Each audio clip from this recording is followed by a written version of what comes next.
The debates that are raging on YouTube, as well as in the world at large, are as usual interminable as to who or what is right or wrong. Can one sum them up in a more coherent and succinct manner? Dear listeners, we have decided to put up this chapter because of the enormous frustration and animosity engendered by this series among the followers of Muhammad who listen to it. You realize from their comments that although their attacks are directed upon the reader of this series, who is actually only a messenger, the reality is that they are shocked, humiliated, and angered by the message contained therein.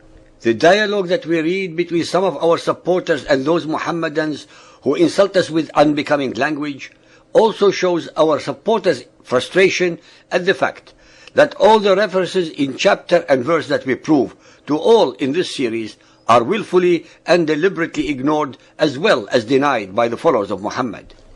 We have therefore decided to create a scenario reversing the role of the Muhammadan so-called believers with that of the so-called unbelievers, having the Muhammadans on the receiving end of hate, to find out how they would address themselves and react under this hypothetical situation.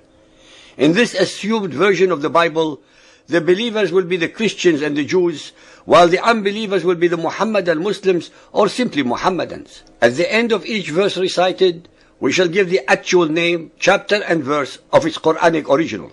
Verses such as the following: Fight those who believe not in God nor the last day, nor hold that forbidden which had been forbidden by God, nor acknowledge the religion of truth, Christianity and Judaism, from among the Muhammadan Muslims until they pay the jizya tax with willing submission and humiliation. Al-Tawbah 9.29. Believers, Christians and Jews, do not take any unbelievers, Muhammadans, as your friends or protectors, because they are your mortal enemies. Al-Ma'idah 5.51. Believers, Christians and Jews, the Muhammadans say that Muhammad is the Son of God. That is a saying from their mouths. In this, they but imitate what the unbelievers of old used to say. May God's curse be on them. How they are deluded away from the truth. Al-Tawbah 9.30. Therefore, when you meet the Muhammadans, smite at their necks. Muhammad 47.4. Strive hard, jahidu, against the Muhammadans and be firm against them. Their abode is hell, an evil refuge indeed. Al-Tawbah 9.73. As for those disbelieving infidels, Muhammadans and pagans, God will punish them with a terrible agony in this world and the next. Al-Imran 3.56. It is the wish of the followers of Muhammad to lead you astray, but they make none to go astray except themselves, but they perceive it not. 3.69. O you who believe, Christians and Jews, take not into your intimacy those outside your religion, Muhammadans. They will not fail to corrupt you. They only desire your ruin. Rank hatred has already appeared from their mouths. What their hearts conceal is far worse. 3.118. In blasphemy, kafara, indeed are those that say that God is Muhammad, son of Amina. Al-Ma'idah 5.17. For the iniquity of the Muhammadans, we made unlawful for them certain foods, good and wholesome, which had been lawful for them, in that they hindered many of God's way. Al-Nisa 4.160.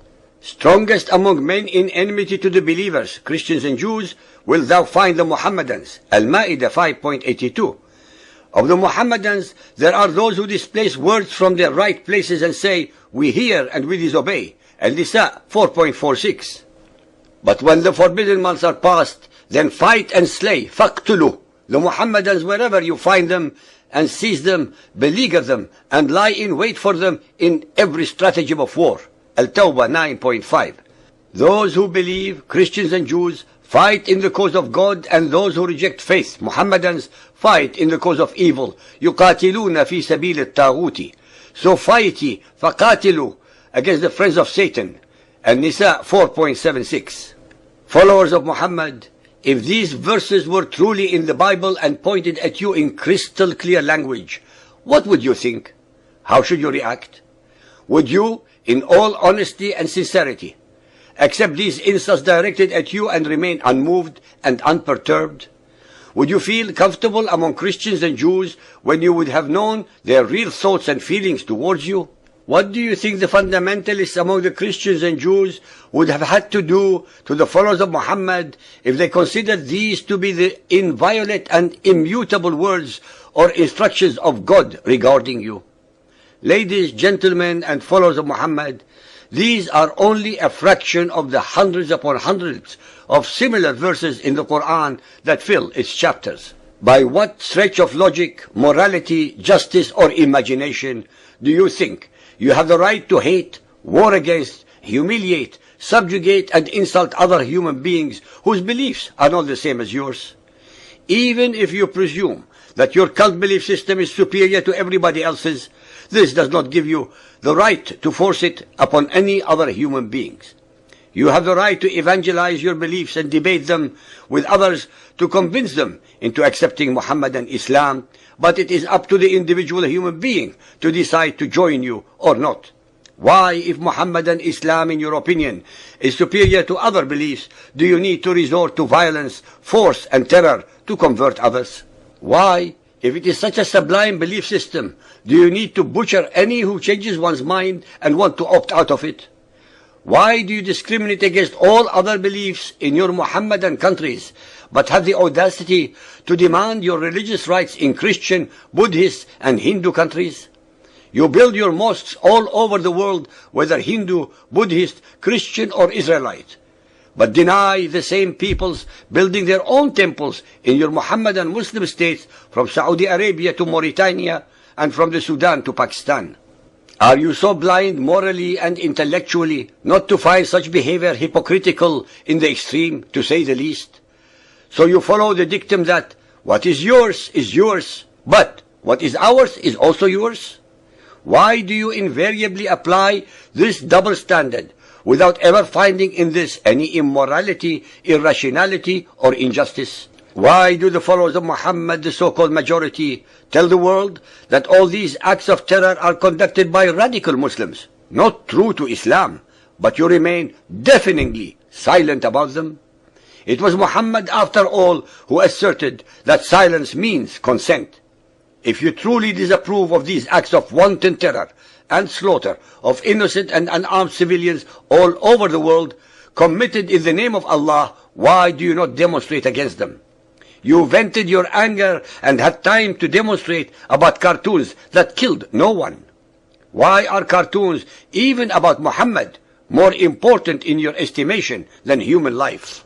Muhammadan Muslims, look at yourselves in the mirror and see the following. You write more, but learn less. You have more degrees, but less common sense. You have more knowledge, but less judgment. You hate too much and love too little. You talk too much, but make no sense. You are very long on quantity, but very short on quality. You don't have a life because you prefer death. You aggress upon others, but whine that you are victims. You boast about yourselves, but all is empty rhetoric. This chapter is dedicated to you only, to make you think if your own attitude toward the so-called unbelievers is justified.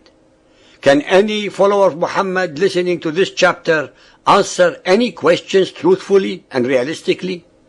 The time for you to get enlightened and re-evaluate your belief system is now.